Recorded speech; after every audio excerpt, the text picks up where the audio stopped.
Assalamualaikum warahmatullahi wabarakatuh. Perkenalkan, nama saya Eka Nurhayati. Di sini saya akan membahas materi PPKN, pelajaran PPKN bab 5 kelas 11 tentang mewaspadai ancaman terhadap kedudukan NKRI. Nah, poin penting di sini kita akan membahas apa itu ancaman, apa saja, bentuknya bagaimana, dan cara mengatasinya gimana. Oke, jadi subbab yang pertama ini kita akan menelaah ancaman terhadap integrasi nasional. Lalu kenapa sih Indonesia tuh memiliki ancaman, padahal negaranya sudah berdaulat?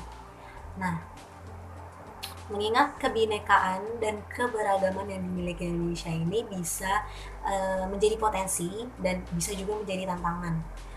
Kenapa dikatakan sebagai potensi? Karena Indonesia ini memiliki berbagai kekayaan alam yang melimpah serta dapat menarik minat wisatawan asing untuk berkunjung, gitu, untuk mengenal Indonesia. Lalu kenapa bisa dikatakan sebagai tantangan? Karena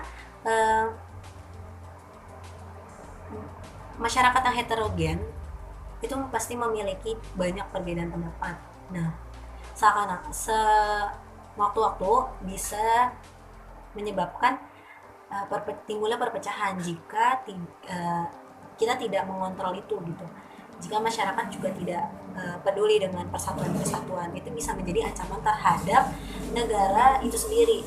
Nah, itu yang ancaman dari ancaman integrasi nasional ini bisa datang dari luar ataupun dari dalam Indonesia itu sendiri di berbagai dimensi kehidupan seperti ideologi, politik, ekonomi, sosial budaya, serta pertahanan dan keamanan. Nah, ancaman integrasi nasional ini bisa berbentuk ancaman militer maupun ancaman non-militer. Selain ancaman, Indonesia juga dihadapkan oleh 3 hal lainnya, yakni hambatan, tantangan, dan gangguan. Nah, pengertian ancaman sendiri itu adalah suatu hal atau kegiatan yang bersifat merubah atau merombak kebijaksanaan yang dilakukan secara konsepsional, kriminal, serta politik. Nah, yang kedua itu kan ada tantangan, yakni suatu hal atau usaha yang bersifat menggugah kemampuan.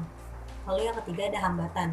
Nah, hambatan ini berasal dari diri sendiri yang sifatnya itu atau tujuannya itu melemahkan atau menghalangi. Lalu ada gangguan. Gangguan ini tidak beda jauh dengan hambatan, namun dia bekerjanya secara konsepsional. Nah, konsepsional itu memiliki arti secara spesifik, secara lebih detail, secara konsepsi gitu. Oke. Jadi yang pertama itu ada ancaman di bidang ideologi. Nah, ancaman di bidang ideologi ini mempunyai kemampuan yang membahayakan pemikiran masyarakat suatu negara sehingga akan mengancam terhadap dasar falsafah negara, yaitu Pancasila. Contoh dari ancaman ini adalah komunisme, liberalisme, serta radikalisme. Nah, radikalisme ini merupakan paham atau aliran yang menginginkan perubahan atau pembaharuan sosial dan politik dengan cara kekerasan. Lalu bagaimana sih cara mengatasinya? Cara mengatasi ancaman di bidang ideologi sendiri itu ada yang pertama, memahami lebih dalam arti penting Pancasila sebagai ideologi negara. Yang kedua, menanamkan nilai-nilai Pancasila dalam bermasyarakat dari hal-hal yang kecil sampai hal-hal yang besar.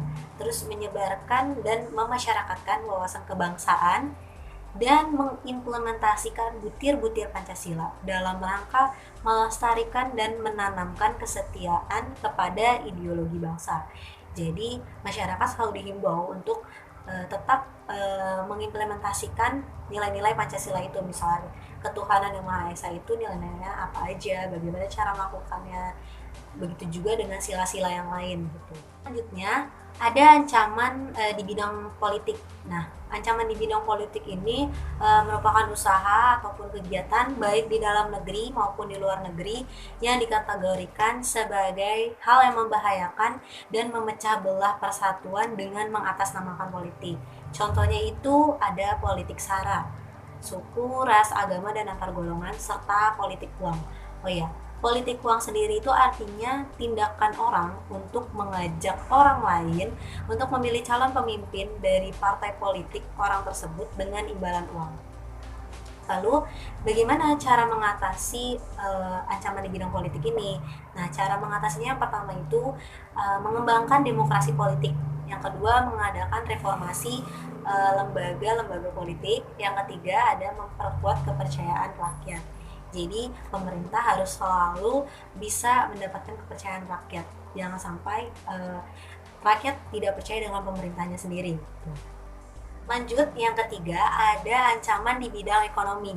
Nah, ancaman ini merupakan usaha dan kegiatan baik itu yang berasal dari luar maupun dalam negeri dan dinilai mengancam dan membahayakan keamanan finansial serta pertumbuhan ekonomi nasional bangsa Indonesia. Nah, bentuknya tuh kayak apa aja sih? Contohnya itu ada inflasi. Nah, inflasi sendiri memiliki arti kecenderungan harga-harga untuk meningkat secara umum dan terus-menerus. Lalu ada pengangguran, ada daya saing pun juga rendah. Gimana cara mengatasi ancaman di bidang ekonomi ini? Yang pertama itu ada mengembangkan sistem perekonomian. Lalu ada pertanian dijadikan prioritas utama. Lalu perekonomian berorientasi pada kesejahteraan rakyat.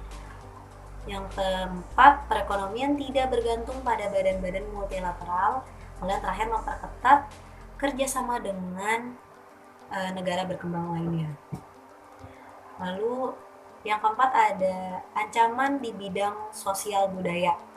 Nah, ancaman sosial budaya merupakan salah satu contoh ancaman dalam bidang non-militer. Nah, ancaman dalam dimensi sosial merupakan ancaman yang berasal dari masyarakat, di mana sekelompok orang membentuk sistem semi tertutup ataupun terbuka, nah, di mana sebagian besar berinteraksi antara individu-individu yang berada dalam kelompok tersebut. Nah, contohnya itu di bidang sosial budaya ini sangat kita rasakan, terutama kayak kemiskinan, kebodohan, serta keterbelakangan. Dan yang lebih parahnya lagi, masyarakat Indonesia sekarang cenderung lebih mengikuti tren-tren yang western, yang dari barat. Terus juga perilaku konsumtif, terus sikap hidup yang hedonisme, mementingkan diri sendiri gitu, yang maunya hanya bersenang-senang gitu. Dan contohnya juga bisa menimbulkan kesenjangan sosial, dan itu merupakan ancaman juga bagi bangsa. Lalu bagaimana cara mengatasinya? Strategi mengatasi ancaman di bidang sosial budaya ini yaitu dengan menanamkan kesadaran akan keseimbangan dan keserasian, melahirkan toleransi yang tinggi sehingga dapat menjadi bangsa yang berbineka dan bertekad untuk selalu hidup bersatu. Nah, yang terakhir itu ada ancaman di bidang pertahanan dan keamanan. Nah, ini merupakan ancaman di bidang militer yang menggunakan kekuatan bersenjata dan terorganisasi dan dinilai mempunyai kemampuan membahayakan kedaulatan negara, keutuhan wilayah, serta keselamatan segenap bangsa. Contohnya itu ada gerakan separatisme, gerakan memisahkan diri. Terus ada perusakan lingkungan, aksi teror, sabotase, aksi kekerasan berbau sara, terus ada pemberontakan bersenjata, konflik horizontal seperti contoh kecilnya itu misalnya warga dengan warga, misalnya atau enggak tawuran, aksi tawuran itu termasuk contoh konflik horizontal. Lalu ada pelanggaran wilayah oleh negara lain dan tindak kriminal lainnya. Lalu strateginya untuk mengatasi ancaman di bidang militer ini, ancaman di bidang pertahanan dan keamanan ini tercantum dalam Undang-Undang Dasar 1945 pasal 30 ayat 1 sampai 5. Terus yang berisi ayat satunya itu tiap-tiap warga negara berhak dan wajib ikut serta dalam bela negara, dalam usaha pertahanan dan keamanan negara.